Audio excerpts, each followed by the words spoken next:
Salam bahagia, salam sejahtera untuk kita semua.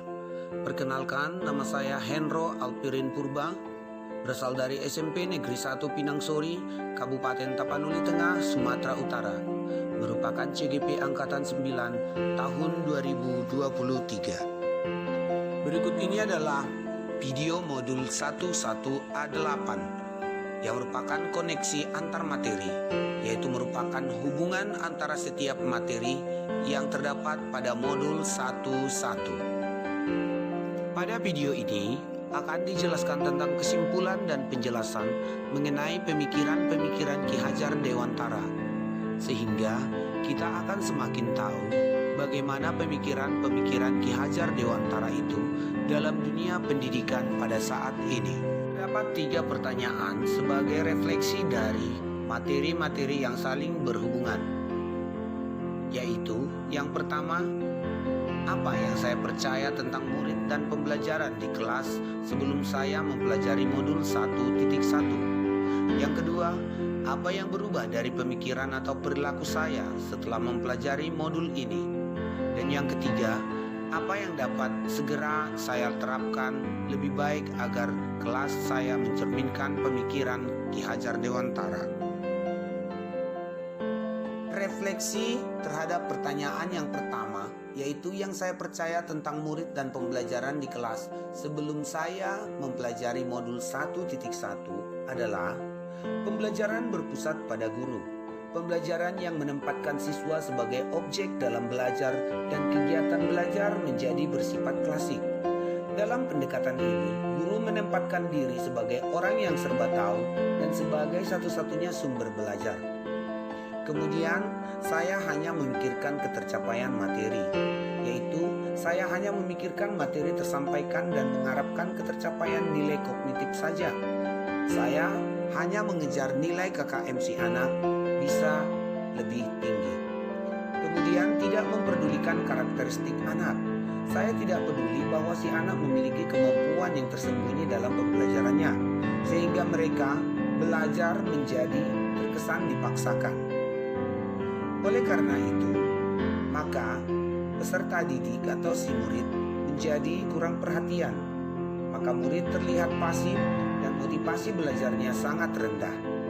Yang terakhir, saya hanya mengutamakan keadaan kelas yang tertib dan tenang, karena saya beranggapan jika kelas tertib dan tenang, pasti proses belajar sudah berhasil. Pertanyaan yang kedua adalah, apa yang berubah dari pemikiran atau perilaku saya setelah mempelajari modul ini? Yang pertama, pengetahuan saya bertambah mengenai pendidikan dan pengajaran. Saya semakin mengetahui bahwa pengajaran adalah bagian dari pendidikan. Pengajaran adalah proses pendidikan dalam memberi ilmu atau berfaedah untuk kecakapan hidup anak secara lahir dan batin. Sedangkan pendidikan memberi tuntunan terhadap segala kekuatan kodrat yang dimiliki anak agar ia mampu mencapai keselamatan dan kebahagiaan yang setinggi-tingginya, baik sebagai seorang manusia maupun sebagai anggota masyarakat. Kemudian, berusaha lebih mengenal karakteristik murid. Jika kita mengenal karakteristik murid, maka pembelajaran dapat kita ubah, sehingga dari yang kaku menjadi lebih fleksibel dan santai. Kemudian pembelajaran yang berpusat pada murid atau student center. Pembelajaran berpusat pada murid artinya kita memberikan kebebasan kepada murid sehingga murid lebih bisa berekspresi dan mengeluarkan apa yang dipikirannya. Kemudian kita harus berusaha untuk mengubah pembelajaran yang kaku.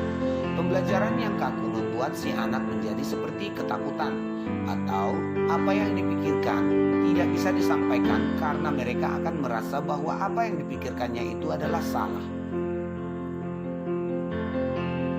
Kemudian kita dapat merubah perilaku dalam mengajar, yaitu menciptakan suasana kelas yang menarik sehingga keadaan kelas tidak membosankan. Posisi atau tempat duduk si anak bisa diubah. Kemudian kita ambil pendukung yang lain, yaitu media-media yang menarik sehingga si anak merasa terhibur.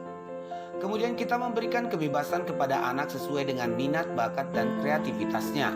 Jika si anak kita berikan kebebasan, maka mereka akan berekspresi dan pembelajaran pembelajaran akan semakin menyenangkan. Kemudian dapat memilah bakat dan kemampuan tiap individu. Jika kita dapat memilah kemampuan tiap individu, kita akan dapat membuat pembelajaran yang lebih bervariasi, atau kita lebih mengetahui kemampuan-kemampuan anak per anak, dan kita bisa membuat pembelajaran yang lebih menarik. Pertanyaan ketiga adalah yang dapat segera saya terapkan lebih baik agar kelas saya mencerminkan pemikiran Ki Hajar Dewantara, yaitu memunculkan sosiokultural berbasis kearifan lokal. Sosiokultural adalah budaya suatu daerah yang merupakan kearifan lokal. Sosiokultural ini berhubungan dengan kodrat alam dan kodrat zaman. Dalam dunia pendidikan, kodrat alam dan zaman tidak dapat terpisahkan. Kemudian kita menggunakan profil pelajar Pancasila yang berdimensi dari beriman, mandiri, bergotong royong, bernalar kritis, dan berkebinekaan. Kemudian guru harus bisa sebagai penuntun, artinya dapat mengarahkan peserta didik ke arah yang lebih baik sesuai dengan kemampuan peserta didik masing-masing. Kemudian menyesuaikan dengan kodrat alam dan kodrat zaman. Kita harus mengikuti bagaimana keadaan pada saat ini sehingga kita tidak membuat pembelajaran yang kaku. Dan kita juga harus melihat keadaan lingkungan atau keadaan alam kita agar pembelajaran dapat tercapai dengan sempurna sesuai dengan keadaan alam dan kodrat zaman itu. Kemudian menggunakan pembelajaran yang interaktif. Maksudnya menggunakan pembelajaran yang tidak membosankan sehingga semua peserta didik merasa nyaman dan merasa senang pada saat proses belajar. Sebagai kesimpulan dari koneksi materi pada modul 1.1 adalah murid diumpamakan benih dan guru sebagai petani. Jika murid sebagai benih, maka murid itu harus dirawat dengan baik agar tumbuh dan berkembang sesuai dengan harapan kita, yaitu memberhasilkan dunia pendidikan. Kita sebagai petani harus bisa memberikan yang terbaik kepada murid. Kemudian guru bersifat menuntun. Guru harus tahu bagaimana keadaan dari peserta didik. Kemudian memperhatikan kemampuan-kemampuan si anak seperti inovasi, kreasi, dan kita mengarahkan agar si anak tidak lari dari koridor atau aturan yang berlaku. Walaupun disebutkan bahwa pendidikan berpusat kepada murid. Kemudian kita memberikan pendidikan budi pekerti. Pendidikan budi pekerti sudah didepankan di dalam keluarga, tetapi akan semakin dipertebal di dalam lingkungan sekolah.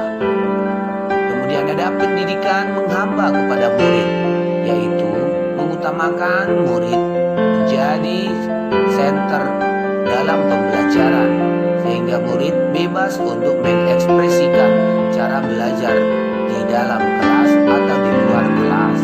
Kemudian ada integrasi sosiokultural, yang artinya bahwa kebudayaan tidak dapat dipisahkan dari dunia pendidikan.